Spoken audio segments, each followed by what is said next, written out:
আল্লাহর নবীর জন্য আমার আল্লাহ কি পরিমাণ পাগল ছিলেন। আজকের এই মাহফিল থেকে তালিম নিন। আমার আল্লাহ পাক রব্বুল আলামিন আমার নবীর জন্য কি পরিমাণ পাগল ছিলেন। ও পর্দার আড়ালের মা, গভীর মনোযোগ দিন। আল্লাহ পাক রব্বুল আলামিন বলেন, আসমান আমি আল্লাহ বানাই নাই, জমিন আমি আল্লাহ বানাই নাই, পাহাড় পর্বত চন্দ্র নক্ষত্র গ্রহ তারা কোনো কিছু আমি আল্লাহ বানাই নাই। ওই আমি আল্লাহ আসমান বানানোর আগে, জমিন বানানোর আগে, পাহাড় পর্বত চন্দ্র নক্ষত্র গ্রহ তারা বানানোর আগে আমি আল্লাহ পাক রব্বুল আলামিন সমস্ত সৃষ্টির আগ থেকে, হাজার শত বছর আগ থেকে আমি আল্লাহ পাক রব্বুল আলামিন আমার দুষ্ট হাবিবুল্লাহর উপর দরুদ পড়ি। ও ফেরেশতারা, তোরা আমার দুষ্ট হাবিবুল্লাহর উপর দরুদ পড়। ও মানুষেরা, তোরা আমার হাবিবুল্লাহর উপর দরুদ পড়। আল্লাহ গো, আপনার দুষ্ট হাবিবুল্লাহর উপর দরুদ পড়লে ফজিলত কি, ফজিলত কি। আল্লাহ তাআলা বলেন, ও ফেরেশতারা শুনিয়া ল, ও মানুষেরা শুনিয়া ল, আমার দুষ্ট হাবিবুল্লাহর উপর একবার দরুদ পড়বি, আমি আল্লাহ খুশি হইয়া তোর জীবন থেকে 10টা গুনাহ আমি আল্লাহ মাফ করিয়া দিন। আল্লাহ পাক রব্বুল আলামিন বলেন, আমার দুষ্ট হাবিবুল্লাহর উপর একবার যখন দরুদ পড়বি, একবার দরুদ পড়ার পর আমি আল্লাহ খুশি হইয়া আমি আল্লাহ পাক রব্বুল আলামিন তোমাকে 10টা নেকি দান করব। সুবহানাল্লাহ। আর জোরে চিৎকার দিয়ে বলেন সুবহানাল্লাহ। আর জোরে চিৎকার দিয়ে বলেন সুবহানাল্লাহ। আর জোরে জবানটা লড়াইয়া বলেন সুবহানাল্লাহ।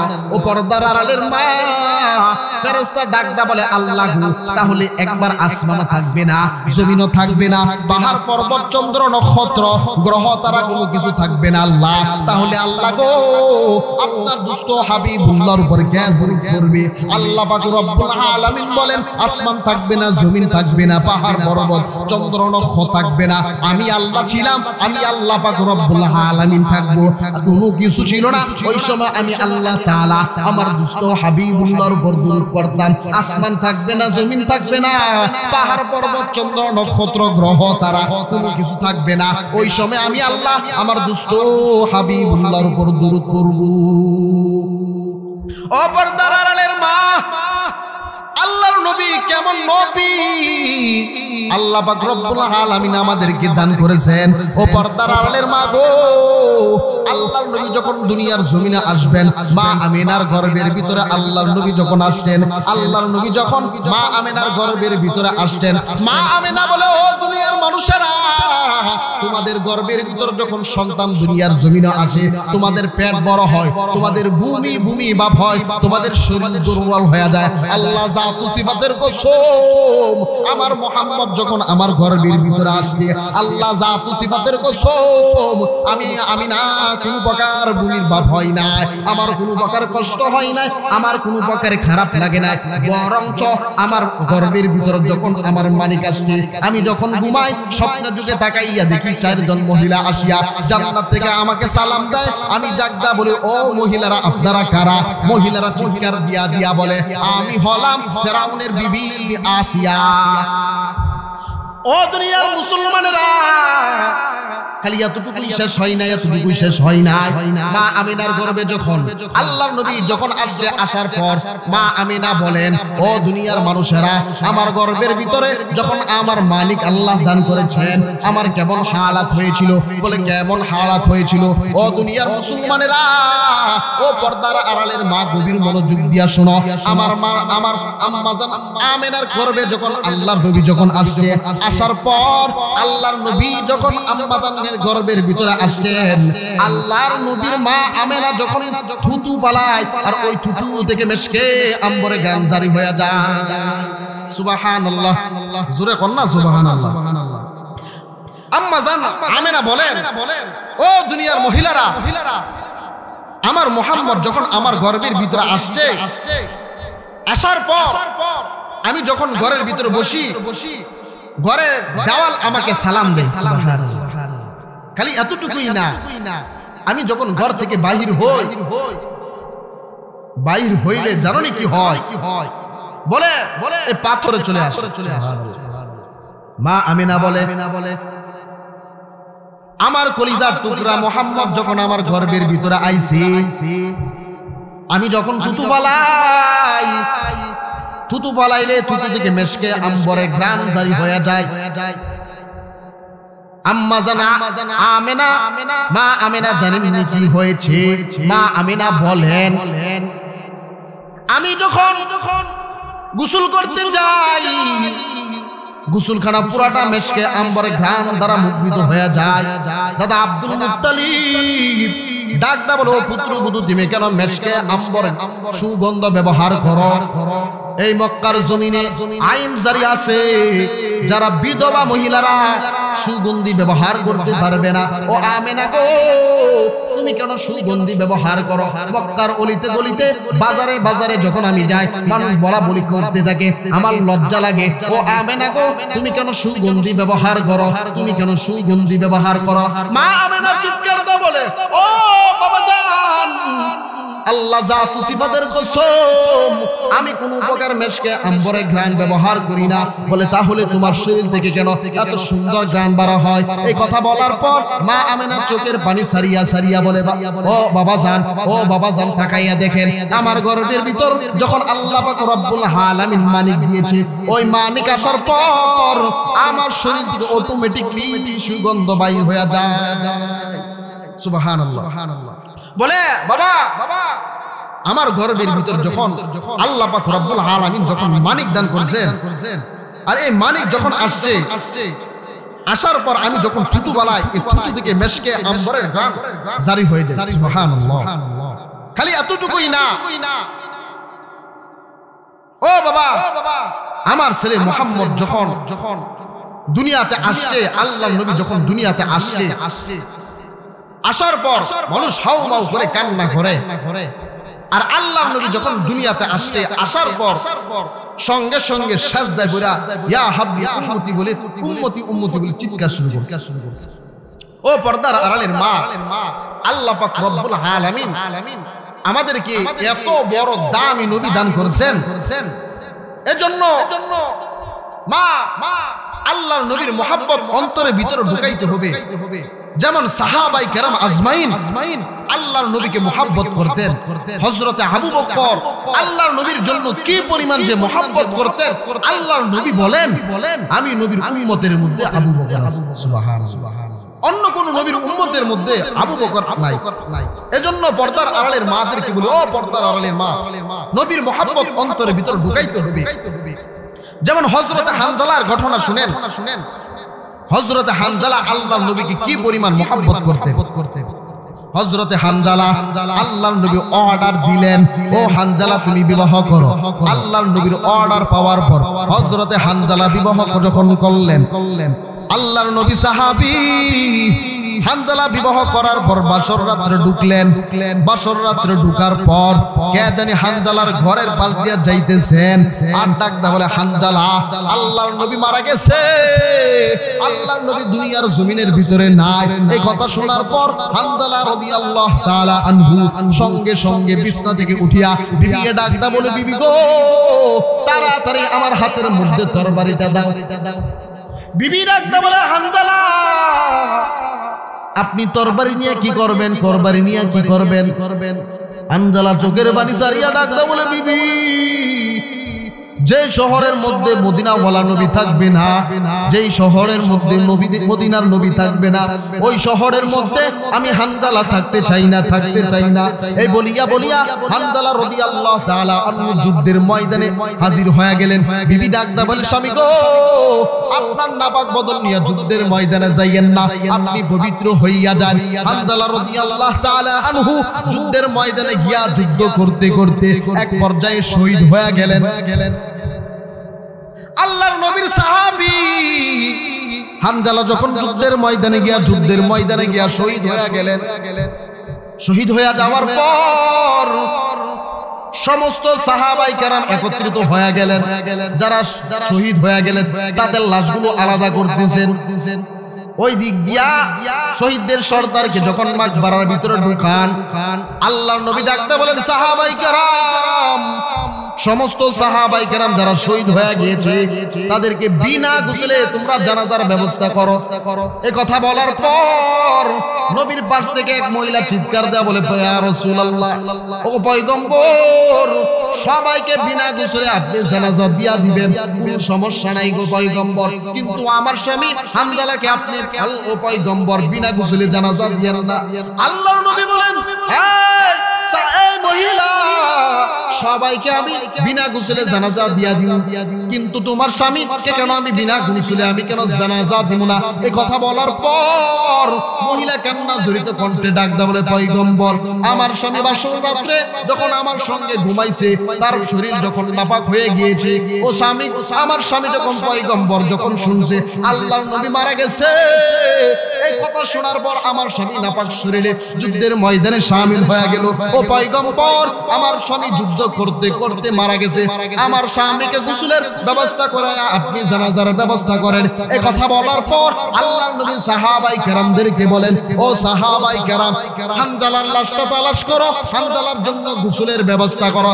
সাহাবায়ে কেরাম আজমাইন তালাশ করিয়া করিয়া হানজালার লাশটা যখন পান নাই, হানজালার লাশটা যখন পান নাই, আল্লাহর নবীর কাছে সাহাবায়ে কেরাম আসিয়া বলে, পয়গম্বর, সবার লাশ পাইলাম, কিন্তু আপনার সাহাবী হানজালার লাশ তো পাই না। এই কথা বলার পর আল্লাহর নবী পেরেশানি হয়ে গেলেন। আল্লাহর নবী যখন পেরেশানি হয়ে গেলেন, ওই দিক দিয়ে হানজালার বিবি চোখের পানি সারিয়া সারিয়া কান্না করতেছে আর ভাবতেছে, আমার আল্লাহ বুঝি আমার স্বামীর প্রতি নারাজি হয়ে গেল, কারণ আমার স্বামী নাপাক শরীরে যুদ্ধের ময়দানে শামিল হইল, আমার আল্লাহ বুঝি আমার স্বামীর প্রতি গুসা করেছে।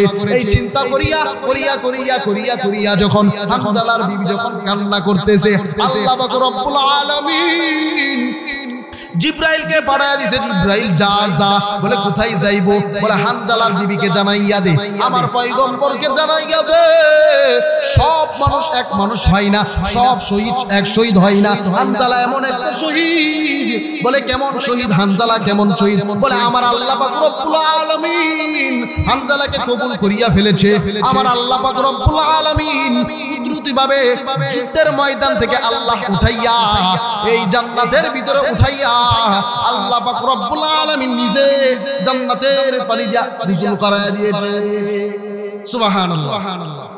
ও পর্দার আড়ালের মা, সাহাবায়ে কেরাম আজমাইন আল্লাহর নবীকে কি পরিমাণ যে মুহাব্বত করতেন, এই পরিমাণ মুহাব্বত কেউ করবার পারে নাই।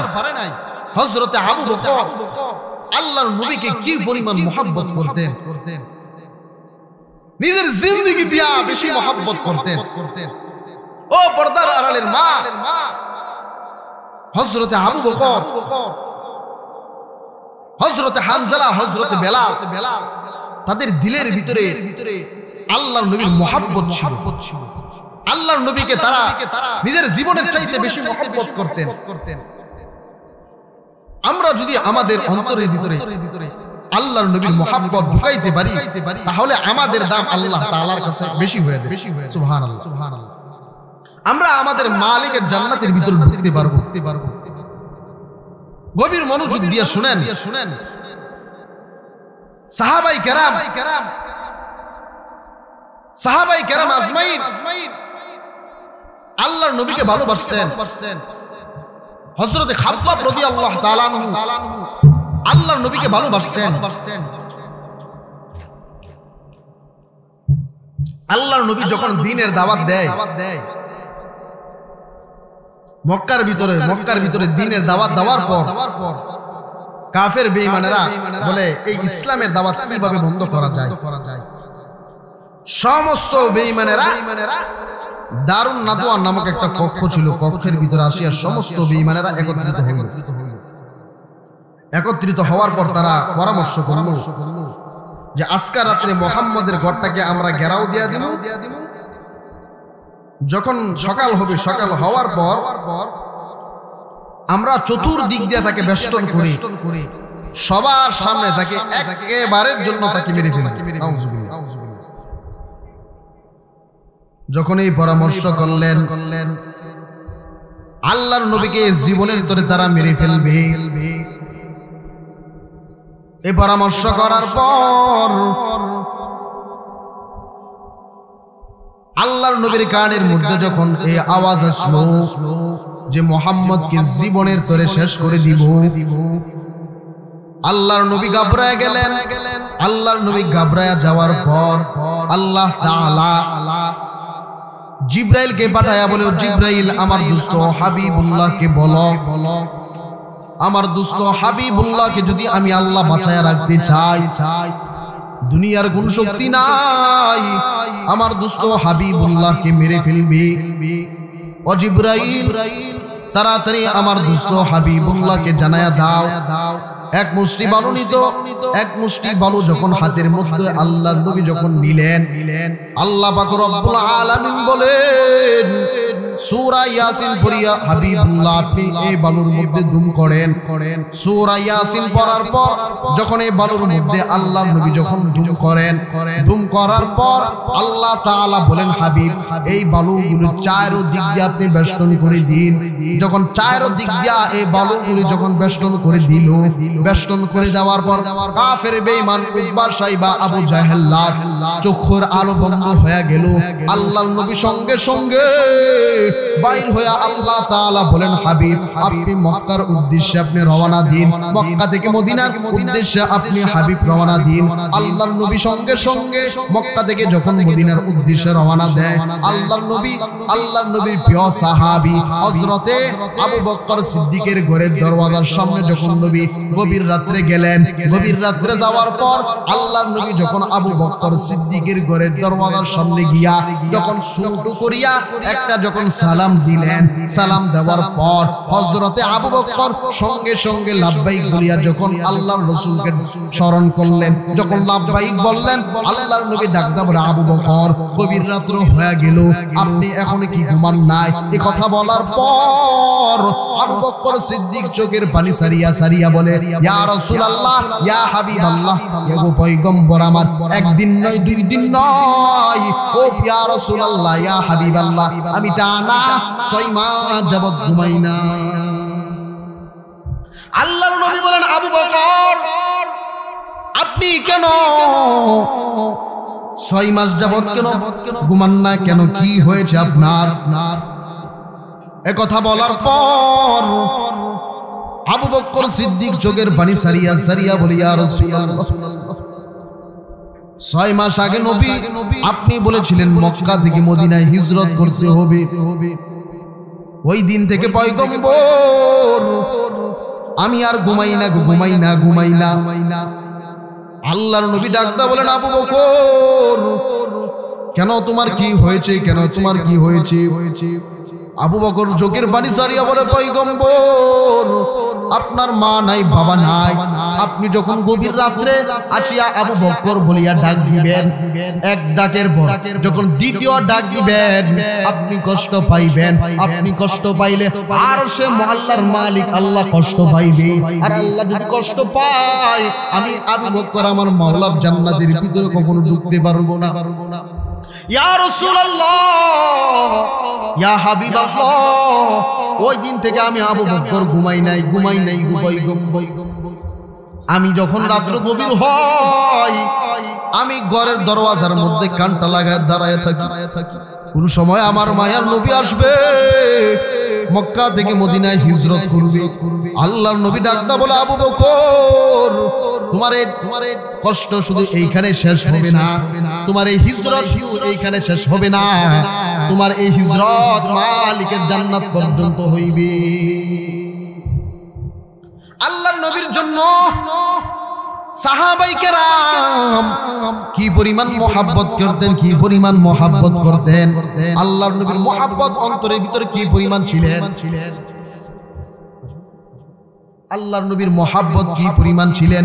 এজন্য পর্দার আড়ালের মাদেরকে বলি পর্দার আড়ালের মা যতদিন পর্যন্ত হায়াতের জিন্দেগি আল্লাহ পাক রব্বুল আলামিন দান করবেন ততদিন পর্যন্ত নবীর মহব্বত অন্তরে যাপন করব।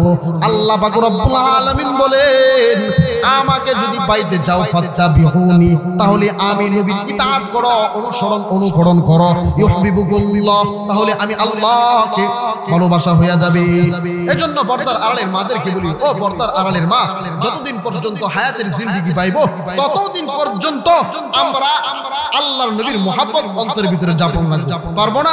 ইনশাআল্লাহ। আল্লাহ